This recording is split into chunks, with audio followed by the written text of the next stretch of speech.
जमायत इस्लाहुल मुस्लिमीन पाकिस्तान जे मातहत तंजीम अल खादमीन जे सूबाई सदर खलीफा वाजिब अली खोसो ताहिरी, मुआविन इंचार्ज खलीफा मोहम्मद सलीम सोलंकी ताहिरी ऐं मौलाना मोहम्मद हनीफ सोलंकी ताहिरी जी दादू में आमद।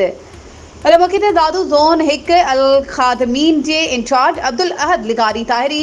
ज़िले जनरल सेक्रेटरी गुलाम नबी मेमण ताहिरी ऐं मेंबरनि मोज़िज़ महिमाननि खे भलीकार कयो। इन मौके ते अल खादमीन सिंध जे इंचार्ज खलीफा वाजिब अली खोसो ताहिरी चयो त असांजी आमद जो मक़सदु अल खादमीन जा नवां कार्ड रिन्यू करण ऐं नवां मेंबरशिप फॉर्म भरण आहे।